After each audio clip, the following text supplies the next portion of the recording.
Shalom, salam sejahtera Bapak Ibu. Bersama saya Pendeta Ewen Joshua Silitonga. Kita masuk dalam pembahasan tentang bahan khotbah untuk minggu 12 setelah Trinitatis tanggal 30 Agustus 2020. Bapak Ibu, dengan perikop khotbah dari kitab Ulangan pasal 18 ayat yang ke-9 sampai dengan 14 dengan mengambil rema menang atas kuasa kegelapan. Sebelumnya saya mohon supaya channel ini dapat kita share, kita subscribe untuk membantu menyebarkan kebenaran firman Tuhan.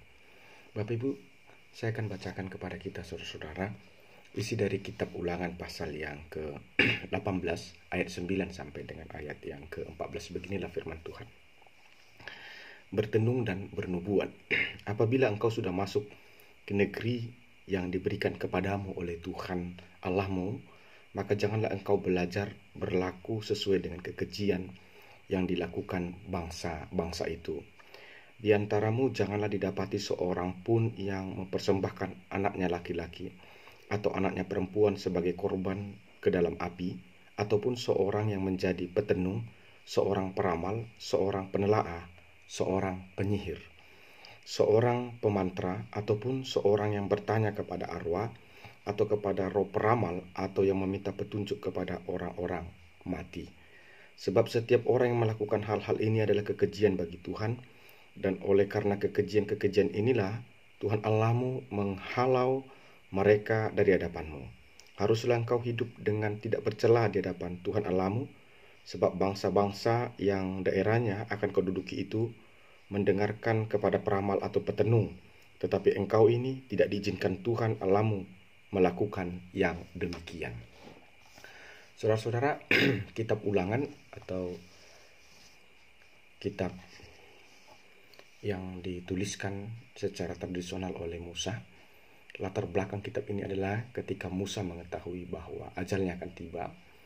Lalu Musa mengumpulkan bangsa itu dan mengulangi kembali hukum-hukum Tuhan, dan dia memberikan wejangan-wejangan dan nasihat kepada bangsa itu, kepada generasi yang akan datang, generasi yang akan sampai ke tanah Kanaan. Karena itu kitab ini disebut Ulangan atau Beit Midbar, bagaimana Musa mengulangi kembali kepada generasi berikutnya bagaimana hukum-hukum Tuhan, bagaimana ketetapan-ketetapan Tuhan. Karena Musa tahu bahwa bangsa ini atau bangsa Israel memiliki satu tabiat, yaitu mudah goyah atau tegar tengkuk. Saudara-saudara, rema pada minggu 12 setelah Trinitatis ini adalah menang atas kuasa kegelapan. Kita tahu bahwa kuasa kegelapan adalah satu kuasa yang coba ingin mengimbangi atau mengkudeta kuasa Tuhan di dunia ini, yang sumber dari kekuatan itu adalah iblis.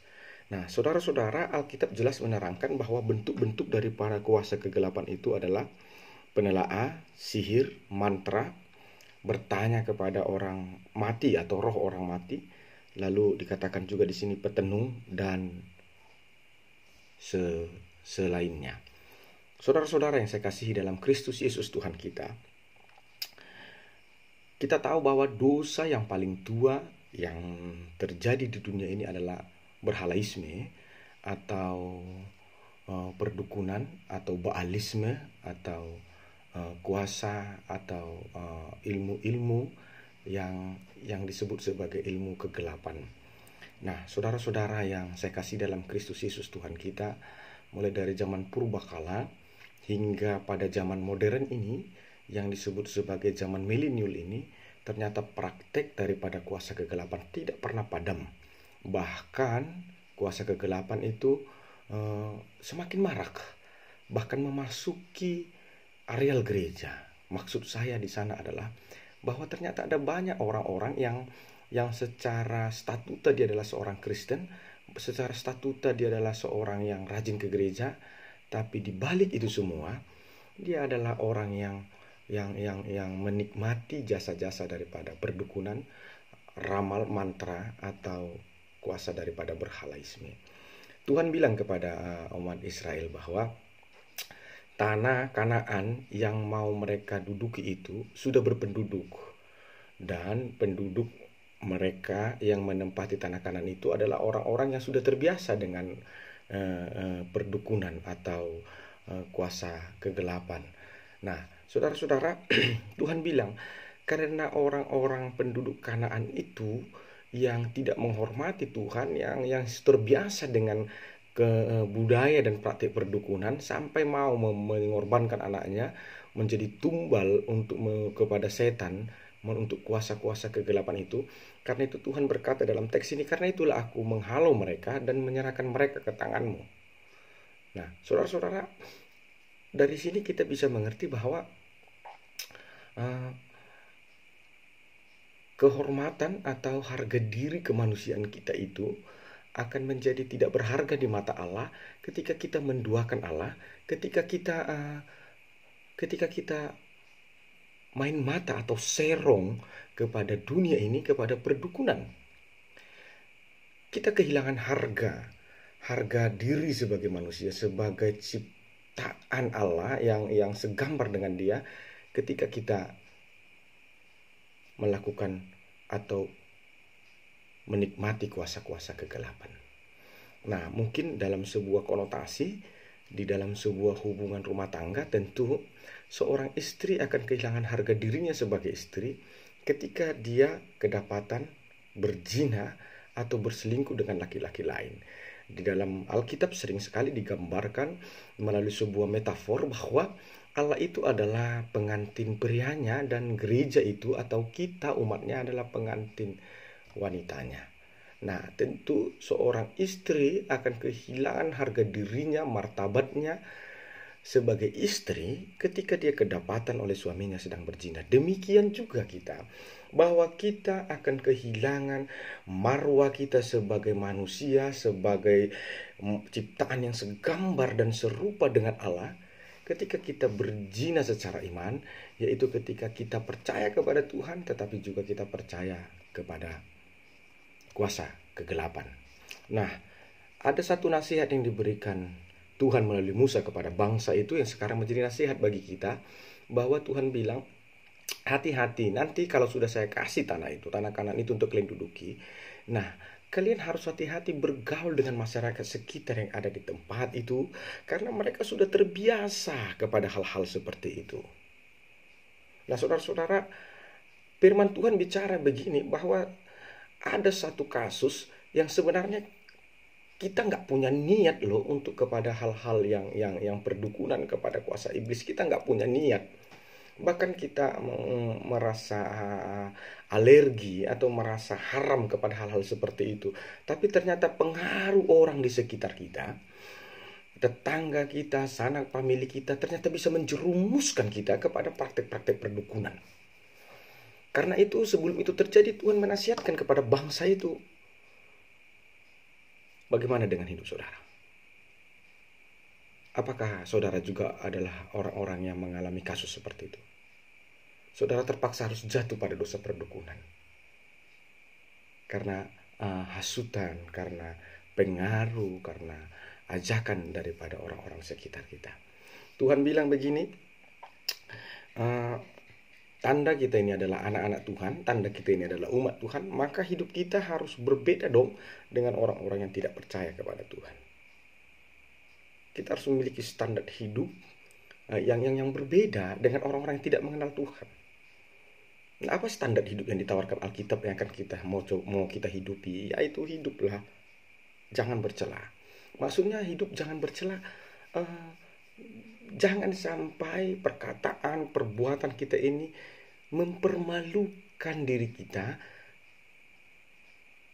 Misalnya perkataan kita membuat kita menjadi dicap sebagai orang sombong, orang angkuh, karena kalau kita ngomong selalu sombong, tinggi hati, atau tindak tanduk kita yang menciptakan kegaduhan, atau tindak tanduk kita yang menciptakan sesuatu hal yang membuat orang menjadi tidak nyaman atau jadi segala macam. Hiduplah jangan bercela, dan tetapi kita harus hidup, dikatakan firman Tuhan di sini, kita harus hidup tidak bercela seperti Tuhan Allah. Jadi Tuhan mau bahwa umatnya, bahwa gerejanya menjadi prototipenya di dunia ini, menjadi blueprintnya, sehingga melalui kehidupan umat percaya yang tidak bercela, orang banyak mengenal, wah, Tuhan orang Kristen itu adalah Allah yang sejati.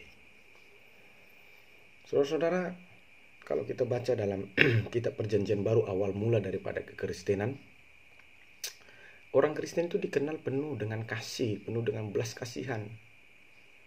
Nah, tapi dalam zaman sekarang, bagaimanakah orang Kristen dikenal? Saya pikir kita introspeksi diri masing-masing.